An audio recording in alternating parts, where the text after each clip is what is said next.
Cristina Martín Jiménez. El Club Bilderberg. La realidad sobre los amos del mundo, capítulo 9. Producción. Alejandro Concha Gajardo, www.alejandroconcha.com. Dos palabras del productor. Este libro posee dos anexos. Una completa y rica bibliografía al efecto, y otros datos muy interesantes, e imágenes que dan al tema una visión de conjunto y una comprensión esquemática muy útil. Para hacer más fluida y fácil la audición, estos apoyos e importantes datos han sido excluidos de este audio. Remito al interesado al libro. De Cristina Martín Jiménez. El Club Bilderberg. La realidad sobre los amos del mundo, capítulo 9. Una nación que gasta más dinero en armamento militar que en programas sociales avanza hacia la muerte espiritual. Martin Luther King, de 1929 a 1968. Premio Nobel de la Paz. 9. Acontecimientos internacionales generados en el seno de Bilderberg. La conferencia anual de Bilderberg es la más importante del mundo. Ninguna otra puede comparársele ya que actúa a nivel planetario y en ella se concentra la élite dirigente de las principales instituciones internacionales como el Banco Mundial, la ONU, la OTAN y el FMI, así como los líderes financieros y políticos de los países occidentales que ejercen la hegemonía del poder mundial. Teniendo en cuenta la situación e influencia política, económica y social de los miembros y deteniéndonos a analizar los temas que han tratado en sus reuniones, se observa una innegable interrelación entre lo que se debate en Bilderberg y lo que acontece después en el ámbito internacional.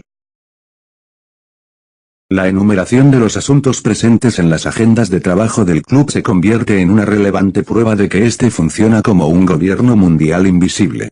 En sus conferencias más recientes, los selectos Bilderberges abordaron asuntos como la alterada región de Oriente Medio, la guerra de Irak, el conflicto de los Balcanes o el imparable gigante chino. De nuevo orientaron su atención hacia asuntos económicos, apostaron fuerte por el Tratado de Libre Comercio de América del Norte, influyeron de modo definitivo en la creación de la Organización Mundial del Comercio y decidieron la preponderancia de tres monedas mundiales: el dólar, el euro y el yen, que en último extremo, por su valor equitativo, funcionan como si de una única divisa se tratase. Ya hemos hablado de la conspiración, pero no de la opinión de los Bilderberges al respecto, que como era de esperar, ellos niegan.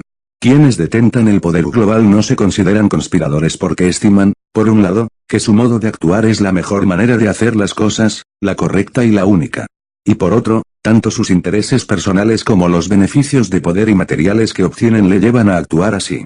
Niegan su responsabilidad en los acontecimientos de la historia, razonando que esta es el resultado de una sucesión accidental de hechos que ellos no pueden alterar o impedir.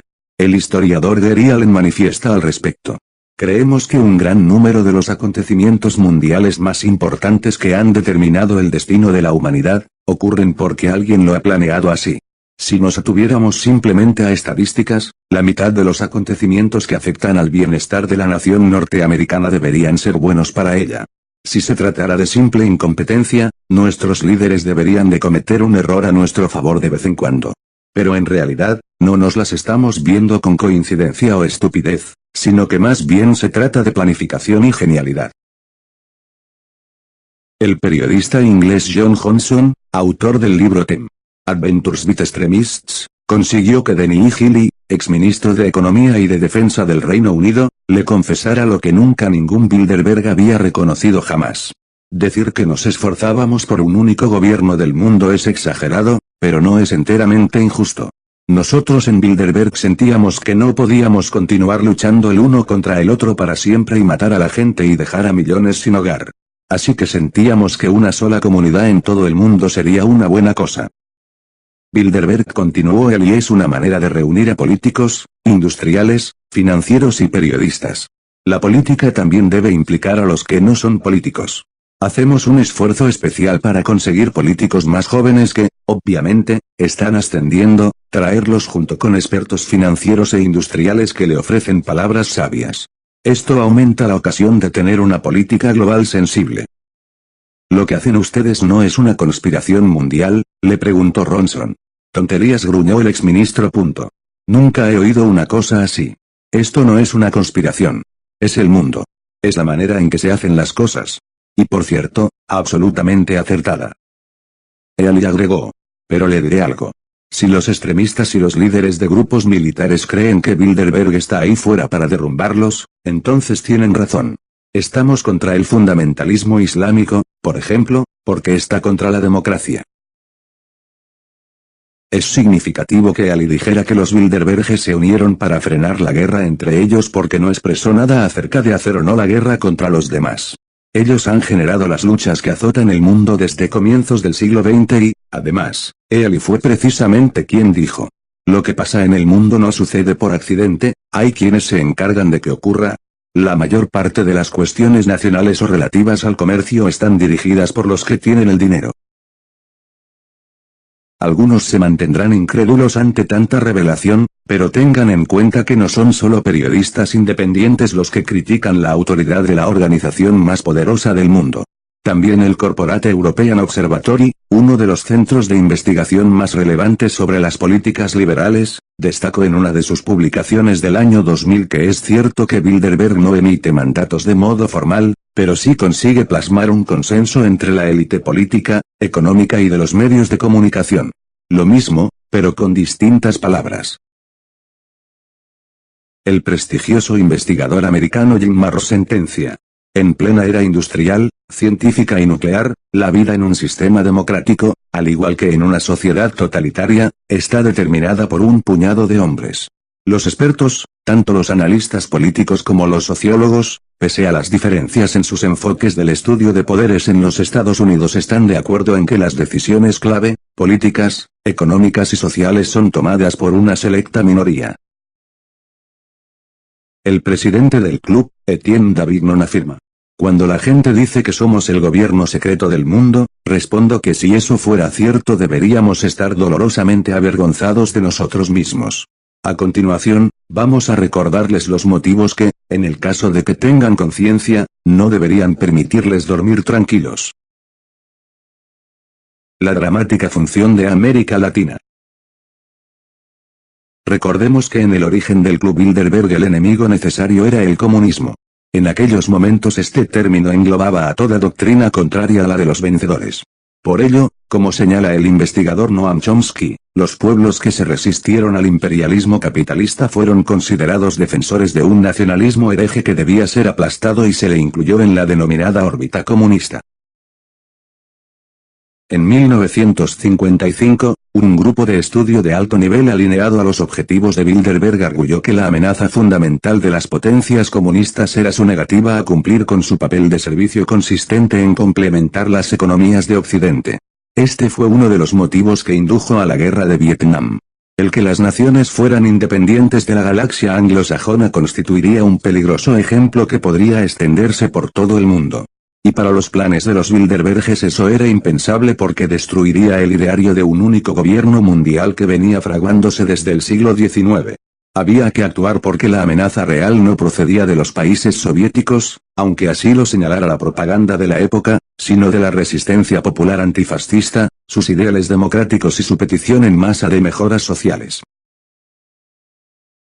La estratégica acción desarrollada entonces en América Latina, que tenía que cumplir la función sumisa como suministrador de materias primas, ha sido expuesta con rigurosidad por Noam Chomsky en su libro Lo que realmente quiere el tío Sam.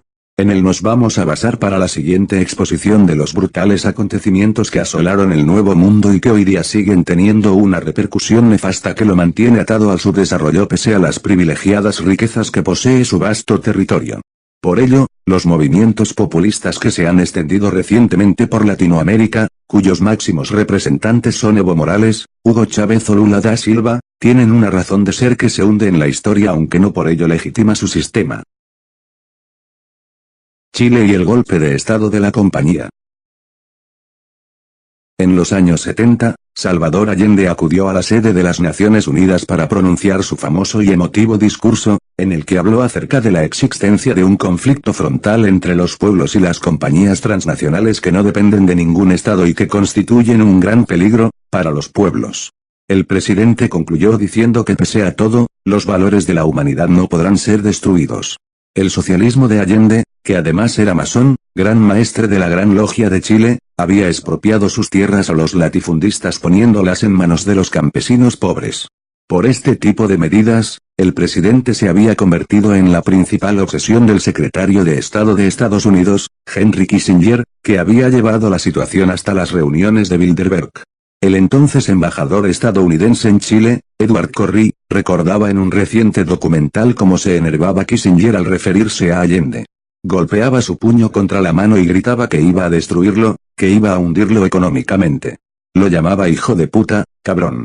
El embajador apuntó que Allende se estaba adentrando en un terreno desconocido, sin ejemplos, sin modelos. Quería instaurar una sociedad marxista-leninista y quería que la clase burguesa lo aceptara, lo que suponía el suicidio de la burguesía. Castro le dijo que sin ejército no podía hacerlo, algo que el comandante había aprendido de Lenin. Allende era una buena persona, pero quería ser un héroe del panteón marxista-leninista. El presidente chileno nunca hizo caso del consejo de Fidel Castro referente a utilizar al ejército porque él creía firmemente en la paz. Por ello, cuando Kissinger promovió el golpe de Estado y los militares entraron en la Casa de la Moneda, el presidente se suicidó. Producción: Alejandro Concha Gajardo, www.alejandroconcha.com. Cuando Salvador Allende ganó las elecciones, Estados Unidos había invertido $2.700.000 en la campaña electoral de su adversario político, que fueron pagados por la CIA y por los sectores público y privado estadounidense. Pero también por las casas reales de Bélgica, de los Países Bajos, entre ellas la corona holandesa del príncipe Bernardo, así como el Vaticano y un partido de Italia. Se trataba de una campaña propagandística para contrarrestar el discurso marxista-leninista de Allende, al que consideraban una influencia desestabilizadora de carácter soviética. Estabilidad en el vocabulario de los Bilderberges significa seguridad para las empresas multinacionales y para las clases altas que las gestionan. Nixon había ordenado a la CIA que Allende no fuera investido presidente, pero los planes no surgieron según lo previsto. Para Kissinger, el mandatario chileno era un virus, una manzana podrida, un arma poderosa de propaganda contraria que había que aniquilar recurriendo a uno de los dos modelos que Estados Unidos utilizaba en América Latina para aniquilar a los contrarios. Propaganda política o acción militar. Estos dos modelos eran actuar antes de las elecciones o después de las elecciones presidenciales. Es decir, o se evitaba a toda costa que el candidato no alineado ganara mediante el fraude electoral y la contracampaña política, o desestabilizaría a los gobiernos elegidos democráticamente mediante la logística militar. Este sistema dio como resultado un uso satánico de la fuerza en países como Nicaragua, donde la contra, armada por los anglosajones, torturaba a las mujeres colgándolas de los pies con los pechos y la cara cortados para que murieran desangradas y mataba a los bebés estampándolos contra las rocas. Estados Unidos siempre trató de establecer relaciones con los militares de países extranjeros porque esa es una manera de derrumbar un gobierno que se había escapado de sus manos. Así ocurrió en Chile e Indonesia en 1965. Antes de los golpes fuimos muy hostiles a los gobiernos, pero seguimos mandándoles armas. Mantenga buenas relaciones con los militares y ellos derrumbarán el gobierno para usted, ironiza Chomsky. Reagan acaba con los fantasmas de Guatemala. En 1952 un memorándum de la CIA describió a Guatemala como contraria a los intereses norteamericanos por la influencia comunista basada en la defensa militante de las reformas sociales y la política nacionalista. La CIA preparó el golpe con éxito convirtiendo el país en un matadero durante la época de Ronald Reagan.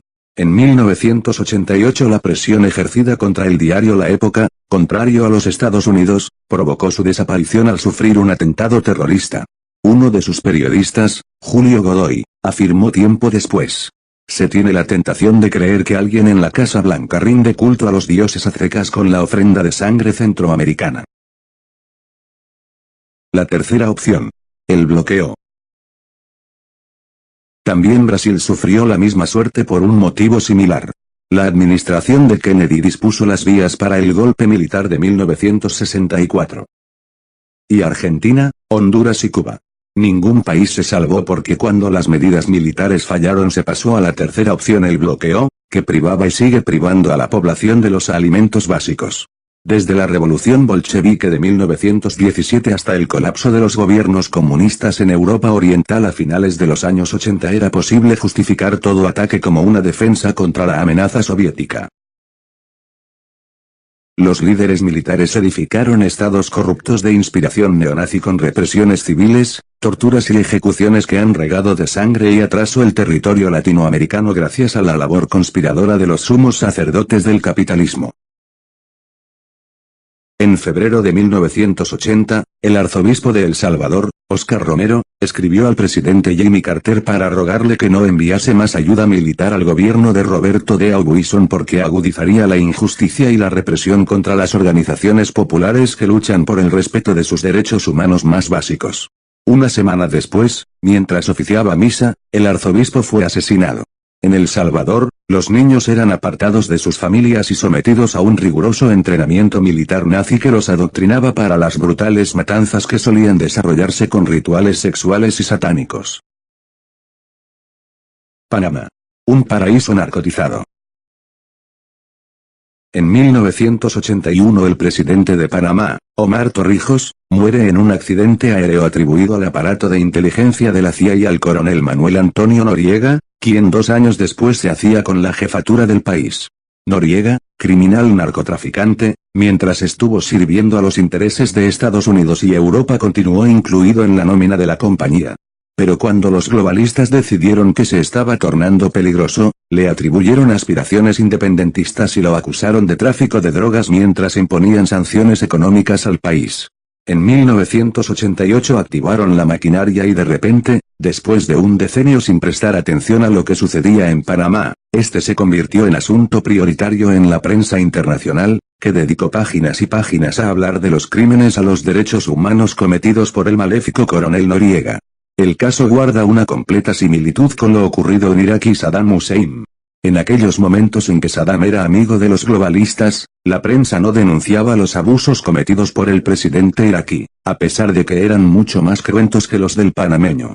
De hecho, el mismo día de la invasión de Panamá, la Casa Blanca anunció que iba a levantar el bloqueo de préstamos a Irak para que éste estuviera en disposición de comerciar con los occidentales. Cuando se invadió Panamá en 1989, la prensa había convertido a Noriega en un demonio bíblico, ocultando el verdadero motivo de la acción militar: asegurar el control del canal antes del 1 de enero de 1990, fecha en que debía ser devuelto a los panameños. La trampa es clara y efectiva. Con la perspectiva del tiempo es fácil identificarla porque siempre actúan igual y ya sabemos, por los propios Bilderberges, que en política no hay espacio para las casualidades. En el juicio por tráfico de drogas y atentados a los derechos humanos, el coronel Noriega intentó defenderse acusando a los Estados Unidos y asegurando que tenía pruebas de sus crímenes. El proceso judicial ha sido desclasificado recientemente, pero en estos documentos las pruebas a las que hizo alusión Noriega no aparecen por ninguna parte. El sistema judicial estadounidense autorizó que se descongelaran $6 millones de la fortuna atribuida a Noriega, a fin de que pudiese sufragar los gastos de la defensa. El caso llama poderosamente la atención ya que es económicamente imposible que un militar atesore lícitamente siquiera $1 millón. De nada le sirvieron los alegatos que incluimos. Fue condenado a cumplir 40 años de prisión, que se redujeron a 30, como prisionero de guerra, después de salir absuelto en sendos juicios por presunta participación en el tráfico de cocaína y marihuana a Estados Unidos. La sustitución del enemigo necesario. Todo parece ser predecible por completo. Los Bilderberges no pueden permitirse perder el control político y social de estos países porque le confiere a los magnates de la industria el control económico y cultural. Un dictador permanece en su puesto y sus ataques a los derechos de la población serán silenciados por la prensa alineada mientras sirva al aparato globalista. Pero si al tirano se le ocurre la herejía de independizarse de las cadenas que lo mantienen atado a los intereses de los sumos sacerdotes, se organiza una campaña de prensa internacional, que lo desprestigia y deslegitima ante la sociedad. El siguiente paso es la invasión del país en defensa de los derechos humanos, que antes no habían importado lo más mínimo. Con el 11S se inaugura una nueva modalidad en la que el comunismo deja de ser el principal enemigo del mundo, o el enemigo necesario, para ceder el relevo al terrorismo internacional. El que se añada el adjetivo de internacional avala la mentira de que el planeta entero está en peligro y la política de seguridad se hace imprescindible y fuerte en los estados occidentales. Todos unidos contra un enemigo común. Todos en armonía preparados para la defensa, que no es otra que el ataque. A los ciudadanos se le incita a tener miedo a este enemigo total, del que solo el gobierno y la OTAN podrán salvarlo. Un ciudadano temeroso es un ciudadano susceptible, fácil de manejar. Los gobiernos suben los impuestos y recortan los gastos sociales a costa del presupuesto en seguridad. Se fabrican más armas, aunque la mayor parte nunca serán usadas, pero aumentan las arcas de los dueños de las fábricas y se incentiva la corriente de capital hacia la hacienda pública. Se aumenta el presupuesto para investigación nuclear, armamentística y el espionaje. Henry Kissinger, en la conferencia de Bilderberg celebrada en Evian, Francia, el 21 de mayo de 1992 lo explicó de forma clara a los asistentes. Hoy los americanos serían ultrajados si las tropas de la ONU entrasen en Los Ángeles para restaurar el orden, pero mañana ellos estarían agradecidos. Esto se cumpliría si le dijeran que hay una amenaza exterior, que amenaza nuestra existencia. Entonces, toda la gente del mundo aportaría líderes mundiales para salvarlos de este mal. El principal miedo del hombre es hacia lo desconocido. Cuando se presenta este guión, los derechos individuales son abandonados de buen grado para la garantía de su seguridad, siendo transferidos por ellos a su gobierno mundial. Este fragmento fue grabado por uno de los asistentes suizos y entregado a John Coleman, antiguo miembro de la inteligencia policial americana convertido en escritor crítico de las atrocidades y planes secretos de los globalistas. Llama la atención por el paralelismo, pues se ha convertido, más de un decenio después, en fiel reflejo de la situación mundial. Irak. La piedra en el zapato. El año 2002 marca un punto de inflexión en el seno de Bilderberg. Un año antes, el diario sueco Expressen GT se hizo eco de la reunión celebrada entre los días 24 y 27 de mayo en Gotemburgo, al oeste de Suecia. Según el referido periódico, los participantes abordaron ese año la crisis alimentaria, la ampliación de la Unión Europea, el porvenir de la OTAN y los proyectos militares de Estados Unidos, el desarrollo de la globalización, la llegada al poder de Silvio Berlusconi y las relaciones con China, Japón y Rusia. En la siguiente cita la serenidad habitual que solía marcar los encuentros de Bilderberg se tornó en tempestad. El periodista británico Tony Gosling, que los investiga desde hace más de 30 años, afirma que uno de los antiguos asistentes, el economista británico Bill Hutton, le comunicó que la primera vez que escuchó hablar de la invasión a Irak fue en la reunión de Bilderberg del año 2002, celebrada en Chantilly, Virginia, del 30 de mayo al 2 de junio. No es el único que asegura que fue en el corazón de Bilderberg donde comenzó a gestarse el posterior ataque al país árabe. Pese a la intensa oposición que encontró en algunos países de Europa, que solicitaban la legitimación de la ONU para ejecutar la propuesta, Donald Rumsfeld, secretario de Defensa estadounidense, elaboró en 2002 la estrategia de la intervención en Irak, intentando convencer a los europeos de la conveniencia de tomar posiciones en Oriente Próximo. Otra de las significativas revelaciones que ha salido del seno de Bilderberg explica que en él se trabaja cuerpo a cuerpo para orientar los comportamientos de las redes de influencia. Nunca antes se estableció un cuerpo a cuerpo tan fiero como el que dominó el tema de la invasión de Irak.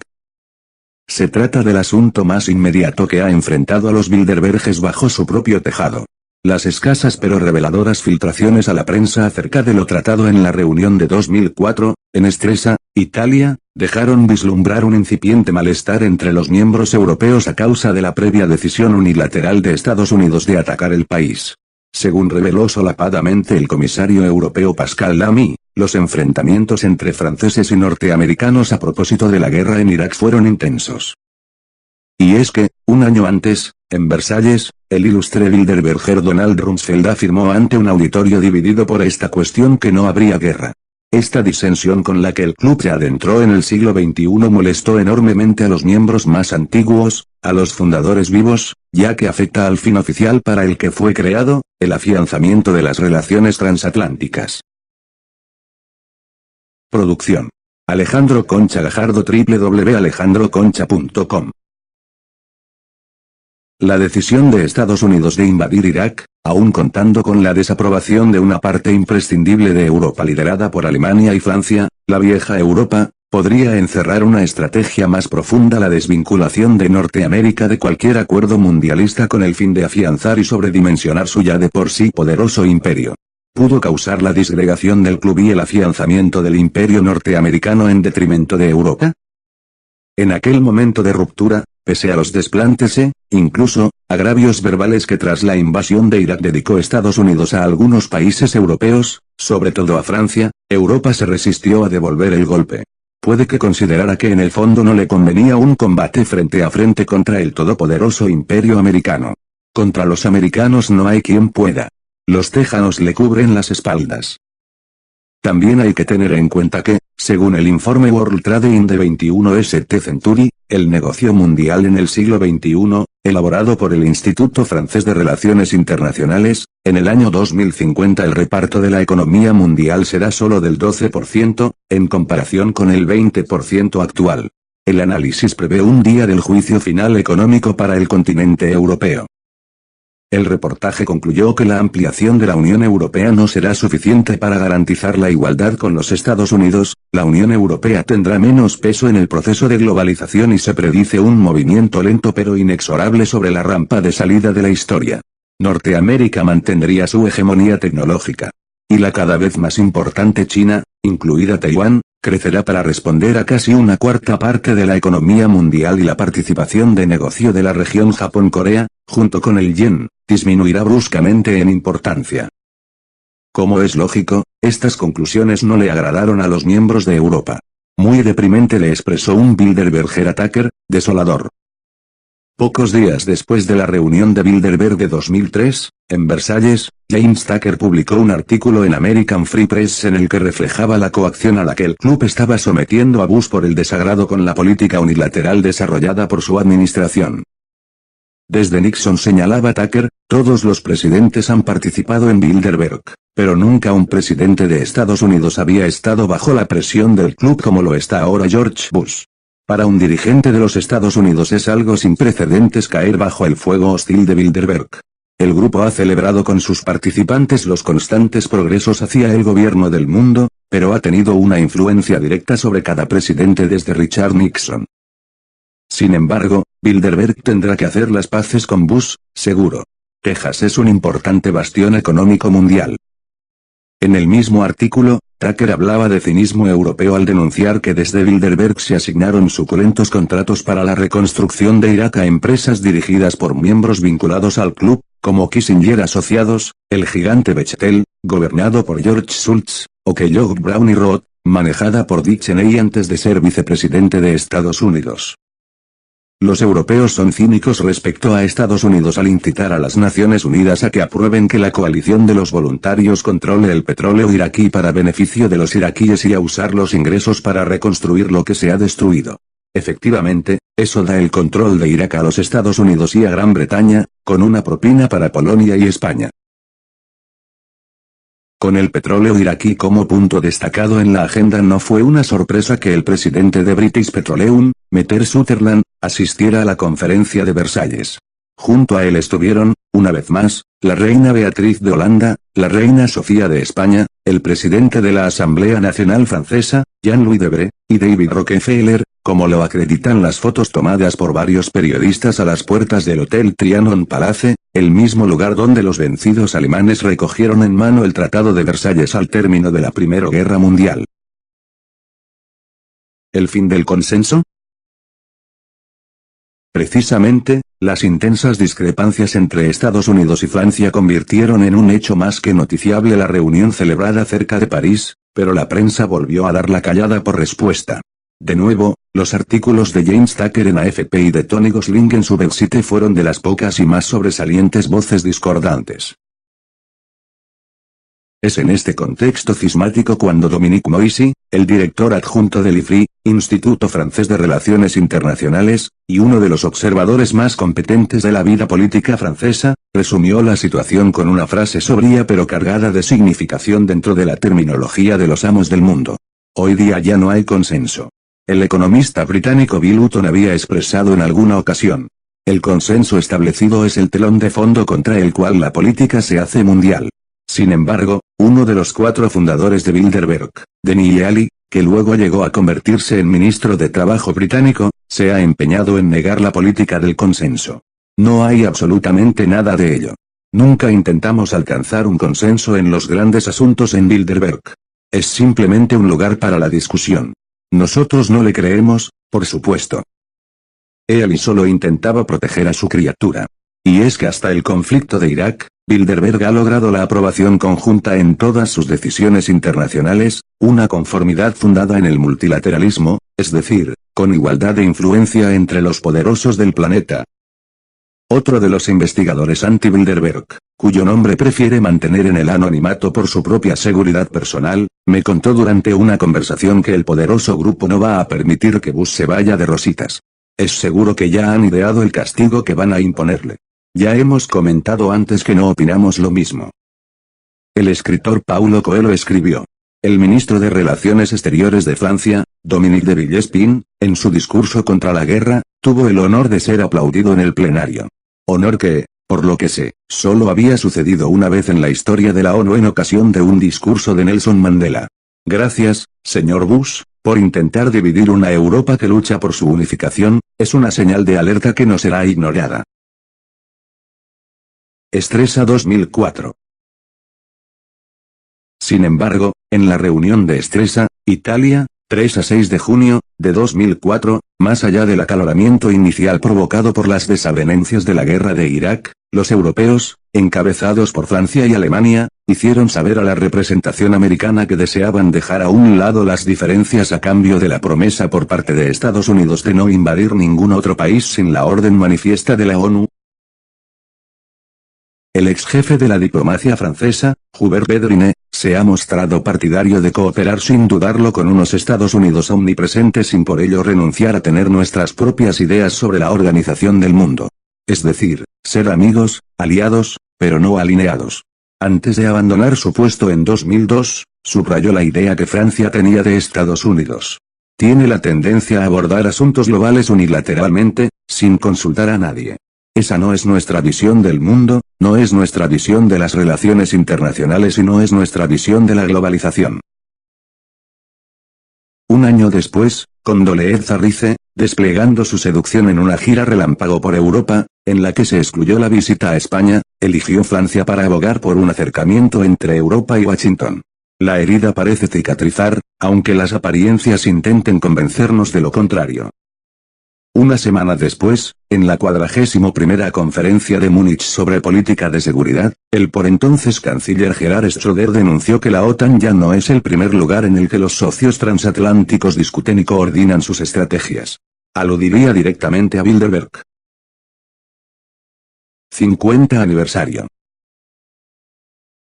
Es en el mes de enero cuando la maquinaria del Steering Committee empieza a funcionar. Los delegados cierran la lista tras una escogida selección de participantes y desde las oficinas principales se envían las invitaciones a sus exclusivos destinatarios.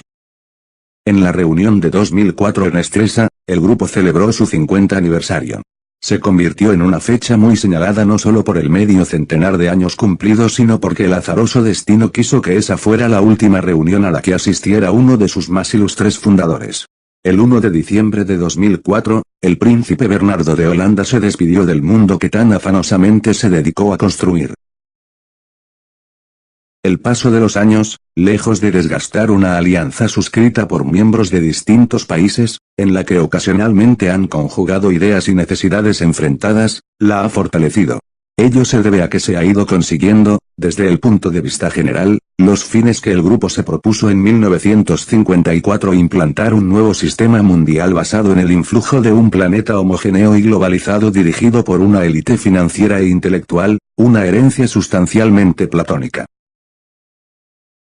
Desde entonces, se ha superado la época velada de la Guerra Fría, ha caído inesperadamente el muro de Berlín y Europa está más cerca de unirse en una confederación de estados en la que países tan distintos como Turquía jugarán un papel relevante en la expansión hacia el este. Por otra parte, tras la desaparición de la antigua Unión Soviética y la apertura económica de China se ha abierto un horizonte nuevo en las relaciones Oriente-Occidente en el que hay que tomar posiciones estratégicas rápidas y eficaces. El atentado de las Torres Gemelas marca un antes y un después en el devenir histórico y, pese a las dificultades y controversias generadas por la posterior invasión a Irak, el mundo occidental está penetrando irremisiblemente en Oriente Próximo. Estos avances estratégico-territoriales se complementan con la evolución de las sociedades en las que las innovaciones tecnológicas y la comunicación obligan a reinventar constantemente la forma de interrelacionarnos. De forma conjunta al transcurso de los cambios en el seno del sistema mundial, los sumos sacerdotes del capitalismo han obtenido unos privilegios y beneficios enormes. Su poder e influencia se han extendido a otros países donde el comunismo originario no le permitía introducirse del modo en el que ahora están asentados. Como resultado, los miembros de Bilderberg y sus satélites se han consolidado y favorecido mediante su sistema de reuniones secretas y alianzas de largo alcance en la que de forma conjunta o parcial van tomando posiciones. Es lógico que deseen perpetuarlo pese a las desavenencias surgidas en los últimos tiempos, más enconadas tras la invasión a Irak desplegada desde los Estados Unidos de América. Las decisiones que durante los casi 60 años pasados ha llevado a la práctica la élite de pensadores y estrategas occidentales, en conjunción con los principales motores políticos del oeste, los líderes de negocios y los bancos, influyen y repercuten inexorablemente en la vida cotidiana de todos los habitantes del planeta. Hoy en día, no hay duda del paralelismo real entre el desarrollo de la historia y la fuerza opresión ejercida por los Bilderberges. Como resalta el secretario de redacción del periódico sueco Dala Demokraten, Göran Greider, es certera la correspondencia entre el orden actual del mundo y las influencias ejercidas por el club desde 1954. En palabras de Greider, Bilderberg contribuyó a instaurar el tipo de capitalismo que conocemos hoy y a solidarizar entre sí a las principales élites mundiales del ámbito de los negocios. En este contexto, el profesor Gary Allen, autor de Non Edare Calit Conspiracy, subraya que el desarrollo del socialismo habría servido para la concentración y consolidación del poder en manos de determinadas élites, apartando del mismo a la clase media y disponiendo la coyuntura necesaria para una etapa de sumisión planetaria muy cercana. Producción: Alejandro Concha Gajardo, www.alejandroconcha.com. Israel y el mapa de ruta. Pero el yugo de Bilderberg no cayó sobre Bush solo por Irak. Otros relevantes temas se trataron en las citas de Versalles y Estresa. El club lo incitó a castigar económicamente a Israel por sus actuaciones contra Palestina a menos que el proceso de paz progresara y compartieran los trofeos de la guerra en Irak con Europa. Poco después de la reunión de 2004, Ariel Sharon y George Bush tenían previsto encontrarse, el 20 de mayo. Según Tucker, el presidente de Estados Unidos recibió mensajes constantes y urgentes desde los poderosos Bilderberges reunidos en Versalles. Dígale a Sharon que debe aceptar las modestas medidas exigidas en el mapa de ruta hacia la paz o los billones de dólares en ayuda de Estados Unidos le serán retirados. Un representante europeo dijo entonces a los americanos: este es el lenguaje que entiende Israel, pero Sharon no cree que se cumpla. América se ha opuesto a los israelíes en la expansión y ocupación de las tierras palestinas con sus palabras, pero no con su dinero. Porque teme tanto a la presión de Israel. La relevancia estratégica de Israel ha sido expuesta por diferentes autores a lo largo de los años, como Naum Goldman, fundador del Congreso Judío Mundial y, posteriormente, presidente de Israel, que en el Congreso Judío Canadiense, de mayo de 1947, se refirió a ese tema en los siguientes términos. El Oriente Medio, situado entre tres continentes, cruce de Europa, Asia y África, es probablemente la región estratégica más importante del mundo. Recuerdo que el encargado de la administración del petróleo en Norteamérica durante la guerra, el señor Ickes, me manifestó que los informes de los expertos confirmaban la presencia de más petróleo en Oriente Medio que en toda América del Norte y Central juntas, de 10 a 20 veces más. Y ustedes saben lo que el petróleo significa para el mundo. Una vez que hayamos establecido un Estado judío en Palestina, todo estará a nuestro favor. Palestina es hoy el centro de la estrategia política mundial y los hombres de Estado que se ocupan ahora del sionismo piensan así. Querría que los sionistas lo comprendieran. No siempre lo que se sustenta en la justicia y la honradez es lo que cuenta en este mundo. Las naciones y los gobernantes del mundo determinan su actitud con arreglo a sus intereses realistas. Esas serán las consideraciones decisivas. Todos los aspectos humanitarios del problema palestino no serán, pues, decisivos y nosotros debemos adaptar nuestra política a los aspectos realistas del asunto. Israel es un puntal simbólico para los miembros de las sociedades secretas que venimos analizando. No solo es un valor estratégico territorial, económico y político, sino, además, espiritual para los seguidores de las diversas doctrinas basadas en la antigüedad, que ven en Israel al pueblo elegido por Dios. Otras decisiones trascendentales para la historia. Además de la guerra de Irak, otros acontecimientos históricos están directamente relacionados con las acciones de los Bilderberges. Remontémonos al año 1954. Fue en la primera reunión oficial del grupo cuando se acordó la creación de la Unión Europea. Varios siglos de constantes y sanguinarias guerras llevaron a la conclusión de que la única y mejor forma de legitimar una paz duradera entre los países europeos era unirlos política y económicamente. Las tres organizaciones que han precedido a la Unión, la Comunidad Europea del Carbón y del Acero, CECA, la Comunidad Europea de la Energía Atómica, Euratom, y la Comunidad Económica Europea, CE, han sido también fruto de las deliberaciones de Bilderberg. Por supuesto, la moneda única europea, el euro, es otro de los logros del grupo. Ya saben a quién agradecer la desorbitada subida de precios que ha traído consigo la implantación del euro en España y en toda Europa. Pero aún hay más. En Yugoslavia, los líderes serbios han acusado a Bilderberg de provocar la guerra que llevó a la caída del régimen de Slobodan Milošević. Incluso hay algunos que lo señalan directamente como los ideólogos del atentado de Osama Bin Laden. Algunas publicaciones de izquierdas como de derechas, han acusado a Bilderberg de constituir un diagrama sionista liberal, una conjura judeo-masónica, y le han atribuido otras oscuras maniobras. La publicación británica de izquierdas Big Issue manifiesta que, durante la reunión celebrada en Sintra, Portugal, en 1999, los gerentes de la OTAN consintieron dar carta blanca a Rusia para que bombardeara Chechenia.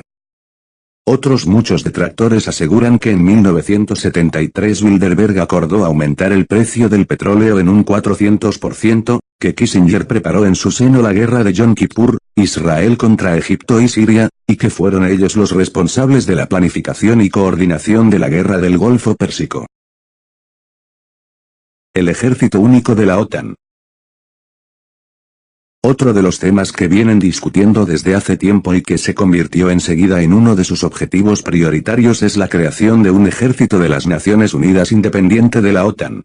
En la cita de 2003 volvieron a exponer la cuestión. El por entonces secretario general de la OTAN, Lord George Robertson, encabezó la oposición a este nuevo cuerpo militar, en la que coincidieron muchos europeos. Robertson refutó su tesis en la incoherencia de la operabilidad de crear un ejército de las Naciones Unidas. Hizo hincapié en el acuerdo ya existente por el que la OTAN debería estar preparada para operar más allá de su tradicional área de responsabilidad en Europa. La OTAN puede actuar en cualquier parte del mundo si es dirigida por el Consejo de Seguridad de la ONU. Otro de los ponentes europeos apuntó que la OTAN debería quedar como la fuerza global exclusiva capaz de imponer la voluntad de las Naciones Unidas en cualquier parte de la Tierra. De momento, este proyecto no ha alcanzado el consenso. Pero respecto a sus objetivos, el club no desiste. Durante estos últimos años, sobre todo por parte de los miembros europeos, se ha estado presionando a Anthony Blair y Gordon Brown para que Gran Bretaña instituya al fin el euro como moneda oficial. Se sabe que Blair estaba a favor de la moneda única europea, pero el pueblo británico continúa oponiéndose, y para él era muy peligroso, desde el punto de vista político, adoptar la decisión sin la ratificación mediante un referéndum popular, que hasta la fecha no ha sido convocado. Tucker destaca que la última vez que Bilderberg castigó a un país porque no le gustaron los resultados de una votación justa fue a Austria, cuando el Partido Nacionalista de Jorge Haider iba en aumento.